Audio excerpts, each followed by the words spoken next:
if you make your money altar like this, anything you put on your altar is going to come into your life. You are going to be a magnet to, because this is the way that is the most aligned to your energy to attract money effortless easily. Okay? This is what I did. You know how there's like a lot of information about like doing feng shui and stuff like that, like have your money altar over here, have your furniture around this. Well, I tried that. I tried putting my money thing in like the west side corner of my room or whatever it was. I can't even remember. Nothing happened.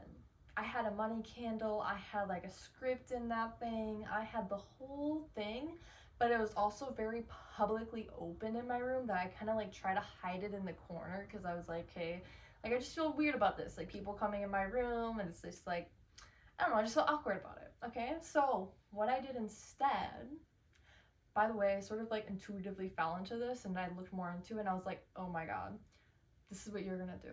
You're gonna look at your birth chart and you're gonna look for where is Venus in your birth chart. If you know anything about astrology, Venus is all about like, it's like the money magnet planet, if you will. It's like material possessions, values, love, how you attract money, how you attract partners, like this sort of like aesthetic, okay? And so you're gonna look at where it is in your chart because that's the planet that's gonna represent like this magnet of money or magnets. I don't want to say so much of like abundance because I feel like that's kind of getting into Jupiter, but like a pleasure of like the luxuries of life. Okay, that's gonna be like your Venus sign. Then when you spot your Venus, you're gonna look at what house it's in. There's 12 houses. Then you're gonna look at what sign it's in. And I just need to put this out there because I wish someone told me this. There are different housing systems. Okay, so if you're like looking at your chart through like an app, it's most likely on a house system called Pilates. I don't know if I'm saying that right, but it's with a P. And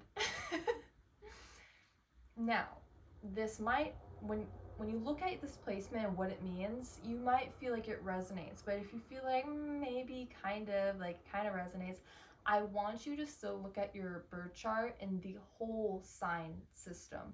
And what this means is that the Pilates system is more of like a modern thing.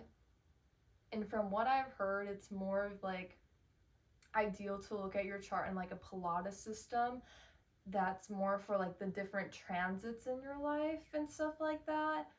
And the whole sign system is more ancient and the houses are equally divided within your chart. Whereas if you look at your birth chart and the Pilates, it's like your third house might be like super skinny and then like your second house might be like super huge. It's just different. I don't know a ton about it besides what other people have told me about it, but I want you to look and then see like if the placement does change, which one resonates more. If they both resonate, I would do your altar with like both of them. Okay? Just want to put this out there because when I looked at my Venus sign in Pilates system, it didn't really resonate. Like my Venus is in Scorpio, and I think they still stay in the sign. They would just change houses. So in the Pilates system, mine was in like the 7th house. And I was like, okay, yeah, I guess. Like, but what that really means is like you'll attract abundance and stuff like that, or like money, possessions, or like love, stuff like that, through like partnerships and through like marriage and stuff like that. And I'm like, I am not waiting for no man to make me rich. Like, I'm just too much of my like boss girl vibe that like I'm not like, I don't feel like that's really resonating with me.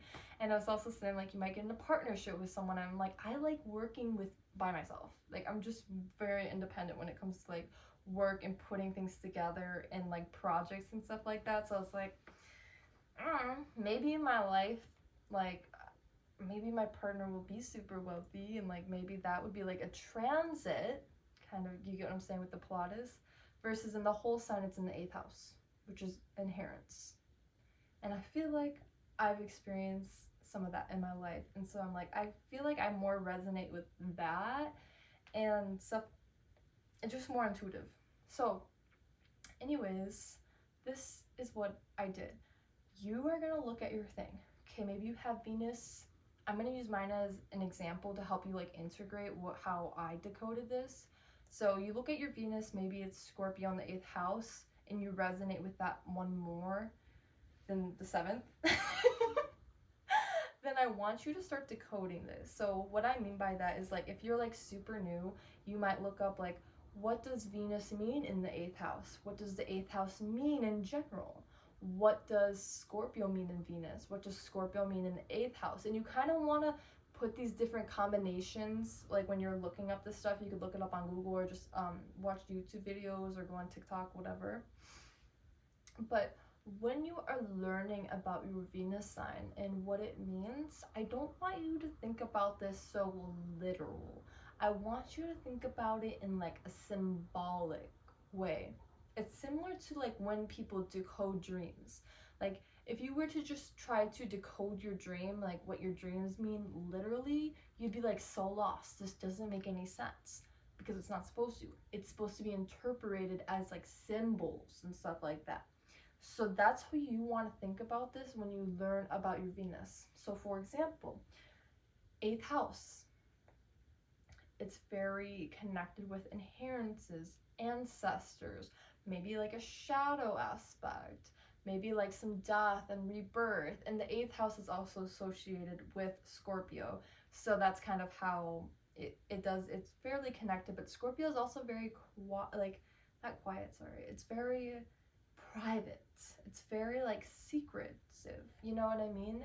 And so when I kind of put this together, I was kind of like, if I were to make this, for one, it would be somewhere where nobody would see it.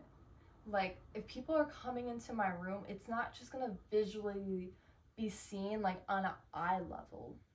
And so if you do have like if your Scorpio, if your Venus is in the 8th house, you might also want to consider putting your money altar somewhere more private. It could be on a top shelf in your room. It could be on a really low shelf. It could be in like maybe like some sort of like chest or something that you could like put away. So it's very private. It's very like something only for you to see and work with, okay? And then what I also put was that, okay, like this is very inherent ancestors. I started putting photos of my ancestors on this altar. And then I also kind of thought, like, this has always just been on this shelf, so that's why I just left it. But I also think it's very connected with my placement. I have like dead roses in a vase, and I just feel like, Scorpion Venus, I feel like there's like something that's so lovely and like aesthetic about dead flowers, and especially like dead roses or just like things like that. And so I kind of just left that up there. And then you also want to do this. I think it just, for me, it was more intuitive, but I feel like this is just general advice for anyone, especially when it comes to money altars, is put something that's like protecting around the altar. It can be on the altar itself and just do like an outline of it. I just had like these like tiny crystals, like really tiny, they're all the same crystal. And I just put that all around it, but you can use other stuff. I think people use like salt and stuff like that too. So just look into that. You'd also just do what feels intuitive, like what feels intuitive that you would have around that feels maybe also aligned with your placement too. And so I put photos. I put also like, I had this like little crystal tree, so it's like a crystal on the bottom and then it's intertwined with this copper wire, and then at the top there's like citrine crystals, which are also really good for like abundance. It's like that. So I also just put that there because I'm like, the tree with like the ancestors and the roots, like that really made sense for me symbolically. And so that could also be really good idea if your Venus is in the 4th house, because that's a lot about like family and like roots and stuff like that. And so I basically did that, and then I put like money symbols. So like if you have like special or like cool like bills or stuff like that, or leave like coins, like things that represent like abundance to you that you could like decorate this little area with, okay? Or even if you have like bills from like other currencies too that you like never got exchanged or something like that, you could put that out there. That could also be super ideal. Like, I'm just getting these ideas making this video, but that would be super ideal if your Venus is either in Sagittarius or your Venus is in the ninth house, because it's all about traveling, and specifically international traveling. So if you can get some bills that are from like other countries and put it on your altar, that would be super ideal if you have that placement. Just saying, that's what I would do. Anyways, and so what's really interesting, like actually this is so crazy and this is how I know it works. So around my like little money crystal tree, I had like a whole bunch of like those gold plated dollar coins, you know what I'm talking about? I had like a whole bunch of them like kind of scattered around the tree and stuff like that. And now just randomly my mom has been putting those coins in my room. Like she's just been putting them on my dresser, if you will, and she hasn't given me those in forever and forever. And it's just crazy because I'm like, those are the same exact coins that I have on my altar, and she just randomly put them in here, and it's for my mom inheritance. I was just like, oh my god, I have to be like so careful about what I put on this altar because I might actually get it. So I thought that was actually kind of crazy. Another thing I didn't really think of until now is that you can also associate with colors. So like a lot of the zodiac signs too have like an associated color to them. You could be extra like that and also include that, or maybe you just think like you could look that up, or just think like, like if you're really into astrology, you could just think, what color does this sign remind me of, or something like that, and just kind of associate it with your altar. I just want to throw that out there. And so you could kind of just do things like that. And so it's really fun. And I just want to throw out like maybe a couple of examples for people that are like, I don't know.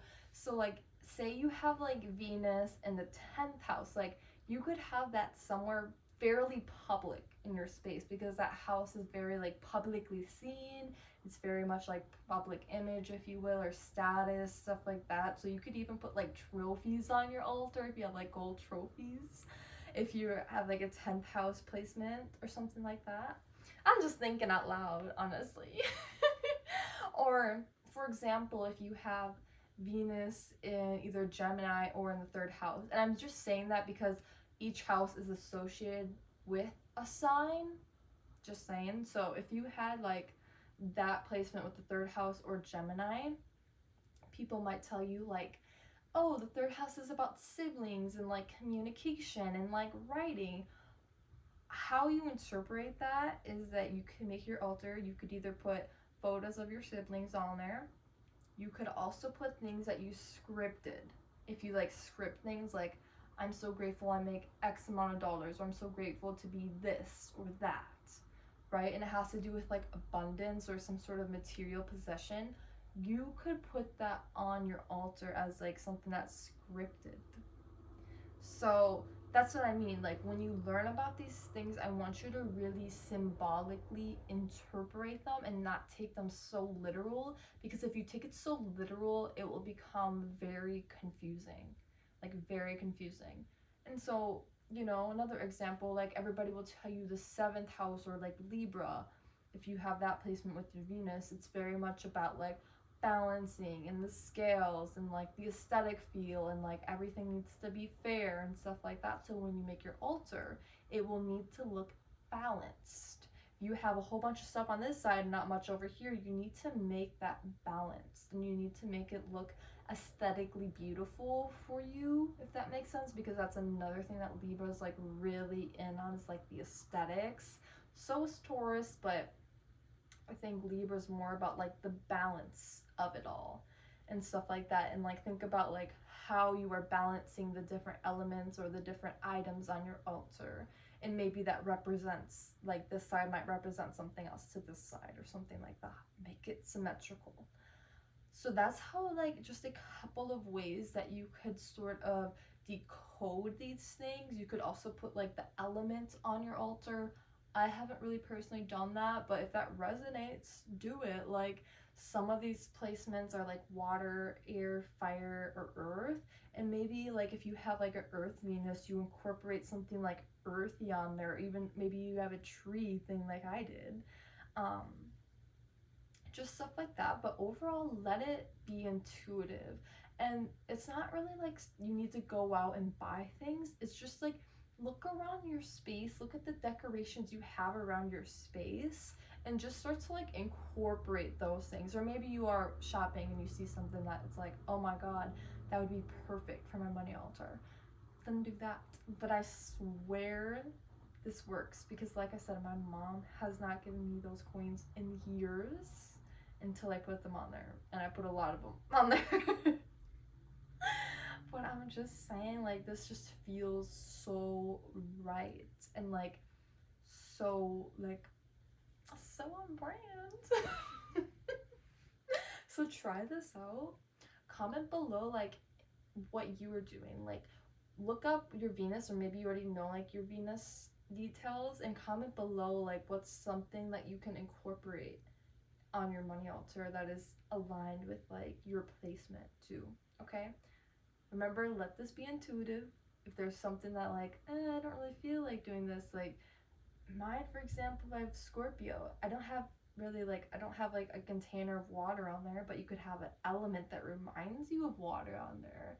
So there's so many ways that you can play around with this. Let it be symbolic and just have fun with it. Okay, peace.